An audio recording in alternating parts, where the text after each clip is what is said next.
Mesdames, Messieurs, bonsoir, bienvenue dans la place de l'info. J'espère que vous allez bien. Pendant toute la semaine, nous allons parler du ski et aussi de l'alternative d'un autre produit au ski à la montagne. On aura plein de choses à vous montrer dans quelques jours, d'ici à vendredi. Notre invité politique cette semaine, et en l'occurrence ce lundi, est Bernard Accoyer, député de la Haute-Savoie, Les Républicains, et qui a aussi cette fonction de présider très clairement le groupe des Républicains dans ce mouvement politique autour de François Fillon. Très parisien, mais quand même très savoyard.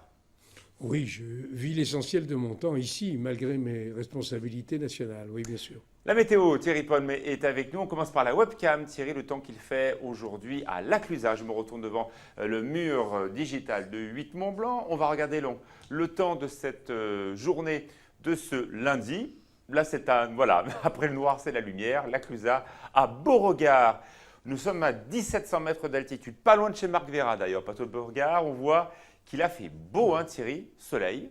Oui, c'est encore une belle journée ce lundi. On voit aussi que la neige commence à faire cruellement dans défaut, sud, notamment aux personnes exposées au soleil. Et malheureusement, on n'annonce pas de grosses chutes de neige. Un peu vendredi, je crois. Un petit peu vendredi, mais au-dessus de 1400 mètres d'altitude. Et puis, plus certainement, ça a l'air de se dessiner pas trop mal pour la semaine prochaine, ce qui pourrait être pas mal pour une fin de saison. Bernard Accoyer, vous avez skié cette année ? Oui, je suis même allé hier à Chamonix. Donc, comment c'était ?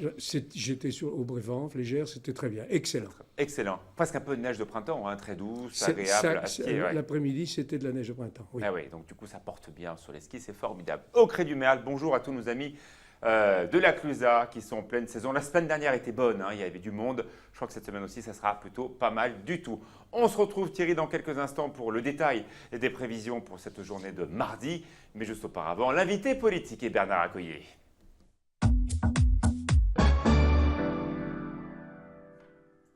Bernard Accoyer, vous connaissez l'exercice. Des personnalités politiques vont s'afficher juste derrière moi et vous allez bien nous faire un petit commentaire des uns et des autres afin de comprendre ce que vous pensez d'eux, droit dans les yeux. Ça vous va ? Le premier, c'est votre chouchou, c'est votre candidat. D'ailleurs, vous avez un lien très précis avec François Fillon. D'abord parce que vous le connaissez bien, je sais que vous estimez l'un et l'autre. C'est un pilote auto et on dit que les pilotes automobiles ne lâchent jamais. Il est le candidat de la droite et du centre, choisi par la majorité de 4 300 000 de nos compatriotes qui sont allés voter à la primaire. Lui-même a collecté 3 millions de suffrages sur son nom. Il a un projet qu'il a construit en 3 ans, qui est un projet très solide, qui est adapté aux problèmes majeurs de notre pays, et il entend les mettre en œuvre. C'est les raisons pour lesquelles je le soutiens. Deuxième personnage, il va très clairement se dévoiler, on me l'a dit, fin de cette semaine, c'est François Bayrou, personnage qui souhaite discuter avec Emmanuel Macron. Sans doute que du côté d'Emmanuel Macron, il n'y a pas réellement d'envie de le prendre dans le cadre de ce mouvement, parce que ça serait effectivement très dangereux pour le candidat du mouvement En Marche. Vous lui dites quoi, François Bayrou ? Il a toujours été dans une ambiguïté préoccupante. Il a voté pour François Hollande en 2012. Il y a quelques semaines, on ne savait pas trop s'il soutiendrait ou non le candidat de la droite et du centre. Là, aujourd'hui, il annonce qu'il sera peut-être lui-même candidat. En réalité, la question qui se pose, c'est qu'a-t-il apporté au cours de son parcours à notre pays ? Et aujourd'hui, je trouve qu'il donne encore dans la confusion. Je le regrette. Vous appelez à ce qu'il rejoigne les rangs de la droite et du centre ou je n'ai pas de conseil à lui donner. Je pense que ça fait longtemps que François Bayrou est à son compte. Troisième visage, on l'a un petit peu découvert tout à l'heure, c'est évidemment Emmanuel Macron. Alors vous êtes un homme libéral, Bernard Accoyer. Dans votre carrière politique, vous avez toujours défendu la liberté d'entreprendre, défendu ceux qui souhaitaient se mettre à leur compte, quelles que soient les activités. Ce sont comme des idées que développe aujourd'hui Emmanuel Macron. Donc au-delà du personnage, au-delà de la campagne politique, il y a quand même des choses qui vous réunissent avec lui. Non, d'abord, je suis un gaulliste pragmatique. Le gaullisme, c'est aussi la libre entreprise, bien entendu, mais dans le cadre d'une solidarité nationale, d'une logique de politique industrielle et économique nationale. Quant à M. Macron, il est quoi ? Il est l'héritier parricide de François Hollande.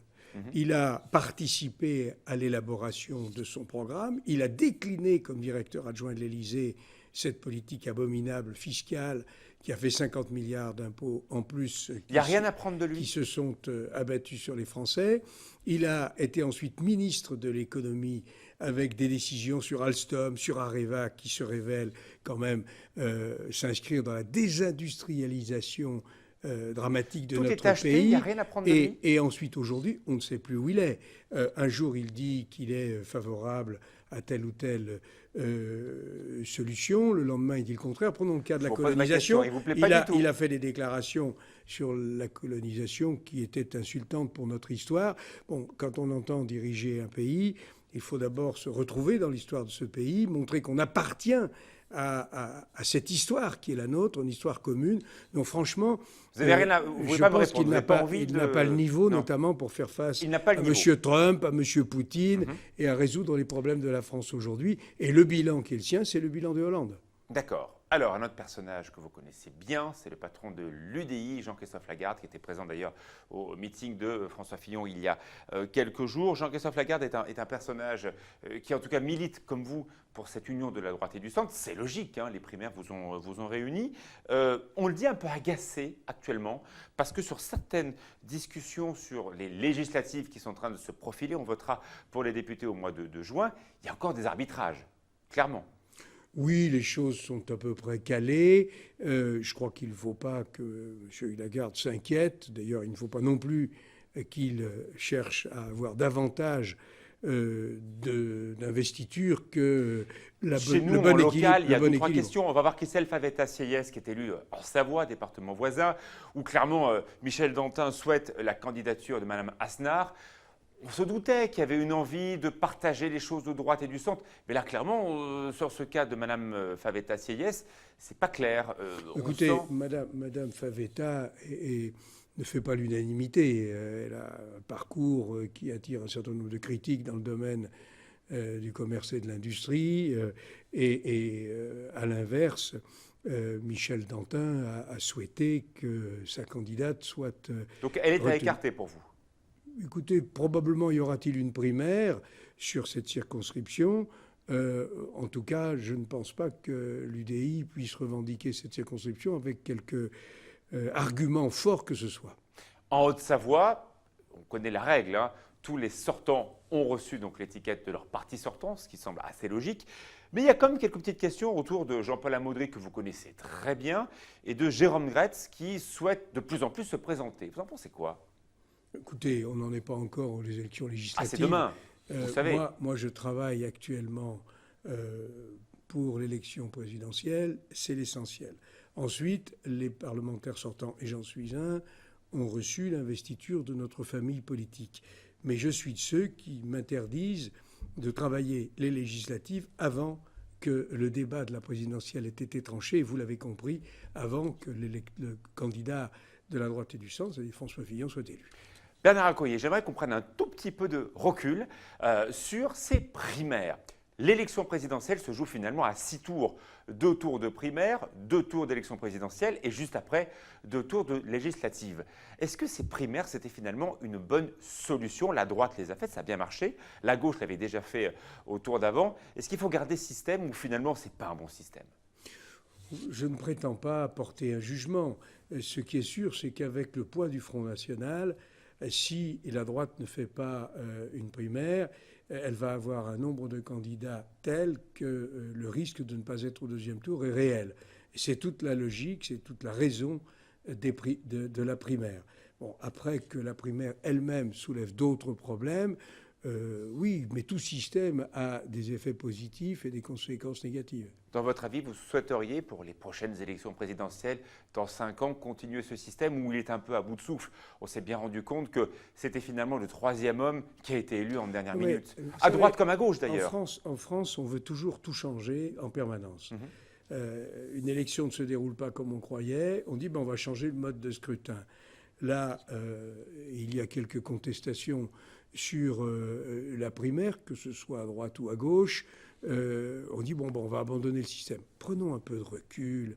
laissons le temps faire son œuvre. Cette précipitation qui est propre au système politique français est vraiment pas très sérieuse. Vous savez, connaissez les bien le système institutions des politique. grandes démocraties Êtes-vous ne vraiment changent pas tout. certain que le ou la présidente qui sera élue en tout début mai aura la même couleur politique à l'Assemblée 2 mois après? Ce que vous voulez Est-ce dire, qu'on en est c'est vraiment certain? aura-t-il une majorité? Exactement. Ça, de toute façon, l'élection C'est une question, vous êtes d'accord? l'élection présidentielle en France donne un avantage énorme aux candidats qui sont de la même famille que le président élu par les Français.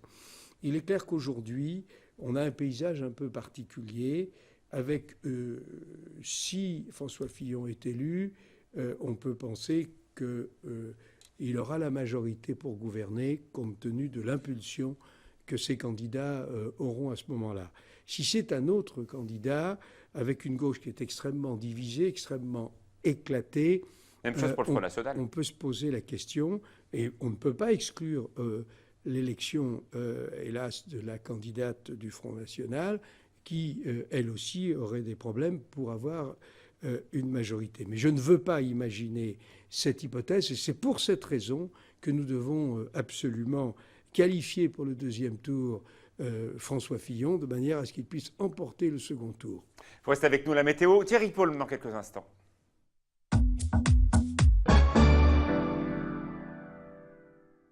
Bernard Accoyer est avec nous. Dans quelques instants, on va parler des grands dossiers d'Annecy. Thierry, auparavant, la météo de demain, mardi. Alors demain, passage d'une petite perturbation qui donnera surtout beaucoup de nuages, très peu de précipitations, malheureusement, voire même pas du tout. Alors il y a 2-3 petites averses en mi-journée, mais vraiment pas grand-chose, et quelques flocons. À la limite, il vaut peut-être même mieux qu'il ne fasse rien, puisque la neige sera au-delà de 2000 mètres. Oh là là. Donc il vaut mieux que ça reste couvert sans plus. Après le reste de la semaine, donc c'est la neige, peut-être attendue pour vendredi un petit peu, et peut-être semaine prochaine. Voilà. Bernard Accoyer, merci d'être avec nous. On va parler des grands dossiers d'Annecy. D'abord, cette agglomération d'Annecy, maintenant, c'est une réussite. En tout cas, ça a marché. Un coup politique également pour Jean-Luc Rigaud et vous, parce que vous avez en tout cas largement développé ce dossier. Il fallait vraiment le faire. Alors, il y a deux choses. Il y a la fusion des 6 principales communes autour d'Annecy. Annecy-Vieux, Sénot, Cran, Mettey et Pringy. Et puis, ce qui crée maintenant une ville de 128 000 habitants.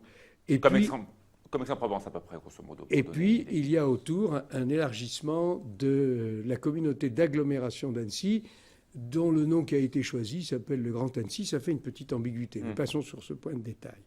Sur la fusion de communes, qui est quand même l'événement le plus important, oui, c'est un avantage pour défendre nos dossiers, des dossiers auprès de la région, auprès de l'État, auprès de l'Europe, pour obtenir des subventions, des autorisations de développement. Ça, c'est indiscutable. C'est aussi un avantage pour faire des économies d'échelle en termes de locaux, en termes de ressources humaines, même si, et il faut penser à eux, la fusion des services est quelque chose de difficile pour les agents des 6 communes. En tout cas, les choses sont en marche. Qui doivent changer non seulement d'habitude, mais également de logiciel. Il y a des tas de choses qui changent. Ce n'est pas facile pour les services. Personnellement, j'y pense et je pense qu'il faut les aider à surmonter ces difficultés. Mais les choses sont en marche et elles se sont politiquement bien réalisées. Deuxième sujet qui peut d'ailleurs concerner l'ensemble de l'agglomération. Christian Monteil organise aujourd'hui une réunion avec l'ensemble des élus pour la problématique de la pollution dans la Haute-Savoie. On a beaucoup parlé de la vallée de l'Arve et on entend ici et là certains qui aimeraient le vote d'un plan de prévention de l'atmosphère sur le bassin annécien. Qu'est-ce que vous en pensez ? Je pense que la Cluse d'Annecy doit effectivement bénéficier des aides qui ont été décidées pour les autres vallées, même si nous n'avons pas le même degré de dégradation de la qualité de l'air. Ce qui veut dire aussi des limitations, comme vous savez. Que dans d'autres vallées alpines. Néanmoins, il faut toujours mieux faire. Je voudrais d'abord quand même dédramatiser, parce que j'entends dire que ce sont des dizaines de milliers de morts en plus. Bon, que ce soit effectivement... Vous êtes médecin, on le rappelle. Que ce soit un problème de santé publique, oui. Que ce soit un drame, calmons-nous, on n'en est pas là. Bien sûr que c'est mauvais pour la santé, mais ça n'entraîne pas immédiatement des troubles abominables au bout desquels il y aurait la mort. Mais nous devons travailler. Mais nous justement, devons Bernard Accoyer, travailler. vous êtes médecin, chirurgien, ORL, vous connaissez très bien cette question-là. Est-ce que très clairement, ce que l'on a vu à renfort de sujets sur les chaînes nationales et internationales, pour vous, il y a péril dans la demeure ou pas? Il y a l'excès médiatique qui fait qu'aujourd'hui... Ce n'est qu'un excès médiatique pour vous? Non, je n'ai pas dit que c'était qu'un excès médiatique. Il y a un problème, mais on en fait une montagne. Alors n'exagérons pas, il faut rester calme. Nous sommes actuellement dans une période de développement de la civilisation où on aime faire peur. Et faire peur, ce n'est pas le meilleur moyen.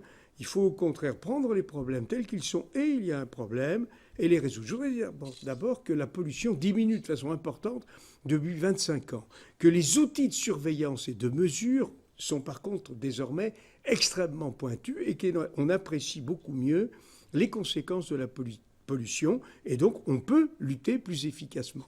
La première cause de pollution, c'est le chauffage au bois.